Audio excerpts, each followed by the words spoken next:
2020 থেকে। হ্যাঁ 2020 থেকে, হ্যাঁ করোনার সময় থেকে।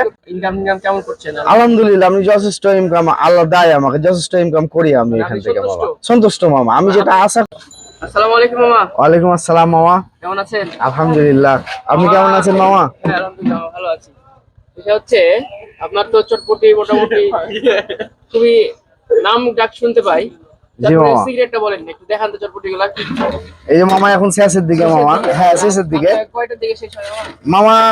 আপনার রাত 10টা পর্যন্ত, বিকাল 5টা থেকে রাত 10টা পর্যন্ত। আপনার রাত 10টাও যায় কোনো সময়, কোনো সময় 9টা 8টা, ঠিক নাই মামা, এরকমই মামা। শুরু করেন কয়টায়?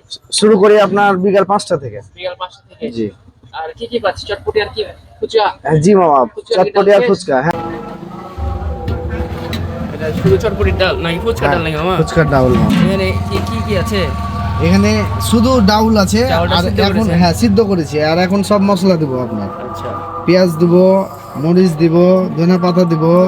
ওকে। আবার নিজের একটা রেসিপি আছে মামা, এটা এক্সট্রা ভাবে আমি এটা বাড়িতে বানাই, এটা নিজে এটা দিব। বানানো আপনি? হ্যাঁ তো মশলা আছে, এটা দেব। তারপরে এই যে লবণ দিব, আরো এখানে আছে একটু চিলি ফ্লেক্স। হ্যাঁ দিব। তারপরে এখন মিক্সচার। মিক্স। হ্যাঁ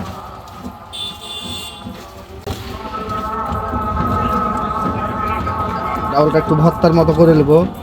ভর্তার মতো করতে হবে? হ্যাঁ হ্যাঁ একটু ভর্তার মতো হালকা। করলে একটু হালকা। এটা করার কারণে বেশি স্বাদ আছে নাকি? হ্যাঁ স্বাদ বলতে যে জিনিসটা আপনার খেতে আরো ভালো লাগবে, মানে ভিতরে মশলাটা ঢুকে গেল। মশলাটা ঢুকে যাবে। আচ্ছা। নুন ঝালটা আপনার ঠিক হবে। বুঝতে পেরেছি। এবার একটু টেস্ট করে দেখবো। ওটা আপনি হ্যাঁ। নিজে টেস্ট করে দেখেন যে কেমন হলো। বাহ। লবণ ঝালটা একটু হ্যাঁ পারফেক্ট হলে হুম। তখন মনে করেন দেবো। আর যদি কেউ বলে যে আমাকে একটু একটু ঝাল বেশি দিতে লবণ, হবে বা একটু হ্যাঁ। লবণ করা দিতে হবে, তখন এক্সট্রা ভাবে ওটা তখন দেওয়া যাবে, সমস্যা নাই।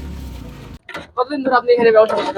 মামা মোটামুটি আপনার শুরুটা বলেন একটু। শুরুতে কখন কি হলো, কিভাবে শুরুটা করলেন? 2020 থেকে। 2020? হ্যাঁ 2020 থেকে, হ্যাঁ করোনার সময় থেকে। তখন একটু তার আগে আমি একজনের কাছে থাকতাম, মানে এই চটপটির জগতে আর একজনের কাছে থাকতাম, একজন দোকানে থাকতাম। ওখানে ওর কাছে মোটামুটি দোকানের আগে থাকার পরে আগে থাকার পরে আপনার বিদেশ করেছি। বিদেশ থেকে আসার পরে এখানে একটা দোকান করেছিলাম, এই কনফেকশনারি দোকান করেছিলাম। হ্যাঁ দোকান করেছিলাম। এই দোকান করার পর থেকে আমার ওই যে যার কাছে ছিলাম, ও আমার ওই যে ওস্তাদ হলো, ওর নাম হলো আপনার ইসব, হাকিম চটপটি ইসব। হ্যাঁ ও আমাকে আপনার এতি সাবিনা পার্কে নিয়ে গেছিল। হ্যাঁ ওখান থেকে আমার শুরু। হ্যাঁ ওখান থেকে ওখানে আপনার দোকানদারি করেছি। তারপরে আপনার ওদুদ পার্কে দোকানদারি করেছি। তারপরে গ্রিনবি স্কুলের ক্যান্টিন, তারপরে নিউ মার্কেটের। ওর কাছে মোটামুটি আমি 4 বছর ছিলাম। পরে আমি নিজে মনে করেন আমি গাড়ি বানিয়ে আল্লাহর রহমতে আমি এখানেই শুরু করেছি ব্যবসাটা। হ্যাঁ এখানেই শুরু করেছি। এখানেই আমার মোটামুটি আপনার 5 বছর চলছে। 5 বছর চলছে? জি 5 মানে বছর 5 বছর ধরে আপনি এই হত্তিতলাতেই আছেন? এই হত্তিতলাতে আচ্ছা, আছি সবাই শুরু তো থেকে। মনে করেন যে লোকালয় থেকে একটু শহরের দিকে যেতে চাই, জি মানে একটু গ্রামে টাউনে যাই। আপনি একদম ভিতর দিকে। আমারও ইচ্ছা ছিল এরকমই, মনে করেন যে হয়তো শহরে ব্যবসা করব। হয়েছে কয়েকদিন আপনার ব্যবসা করেছি শহরে, আসলে জায়গা সংকট, মনে করেন সব জায়গা পাওয়া যায় না। নিউ মার্কেটে আপনার ঝামেলা হয়, এর জায়গা ওর জায়গা পুলিশ আপনার, তারপরে আপনার ওই যে পৌরসভা এরা জ্বালা যন্ত্রণা করে। পরে আপনার ব্রিজের দিকেও একবার দুবার গেছি আমি। পরে আমি চিন্তা করলাম দেখি আমার গ্রামে আমি এটাকে আমি করতে পারি কিনা। যদি ভালো কিছু হয় তো আপনার শহর কেন, গ্রামেই হয়ে যাবে ইনশাআল্লাহ। হ্যাঁ যে কত জায়গা থেকে অনেকে আসে মনে করেন।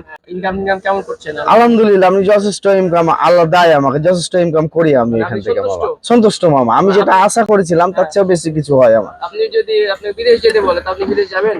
না ইচ্ছা আমার নাই, এটাকে আরো মানে ডেভেলপ করার ইচ্ছা আছে। হ্যাঁ ইচ্ছা আছে। আল্লাহর রহমতে এখানে ভালো আছেন? আছি আলহামদুলিল্লাহ, আমি খুব ভালো আছি মামা। হ্যাঁ জি মামা। আপনারা এই চটপটি এবং ফুচকা কোথায় পাবেন সেটা বলে দিচ্ছি। এটার লোকেশন হচ্ছে চাঁপাইনবাবগঞ্জের সোনার মোড় থেকে আপনাকে মাঝপাড়া আসতে হবে। এখানে হর্তিতলার একটা গাছ আছে, আর হর্তিতলার মোড়, এই মোড়ে পেয়ে যাবেন রাসেল মামার চাঁপাইনবাবগঞ্জ চটপটি ফুচকা হাউস। আপনি এখানে আসলে বিকাল থেকে রাত পর্যন্ত পাচ্ছেন। তো দেরি না করে চলে আসুন। আর খাবারের কথা যদি বলতে চাই, আমার কাছে বেশ ভালো লাগে। আই থিঙ্ক আপনারা যারা একবার হলো টেস্ট করেছেন আপনাদের কাছেও বেশ ভালো লেগেছে বিষয়টা। আর আজকে ভিডিও পর্যন্তই। আপনারা ভিডিওটি কেমন লাগলো অবশ্যই পেজটি ফলো দিয়ে দিবেন যদি ভালো লেগে থাকে। চটপটির দাম ছিল 30 এবং ফুচকার দাম ছিল 30, অর্থাৎ 30 টাকা করে প্রত্যেকটারই দাম। আমার মনে হয় এই দামটা ঠিকই আছে, আপনারা চাইলে ট্রাই করতে পারেন অবশ্যই।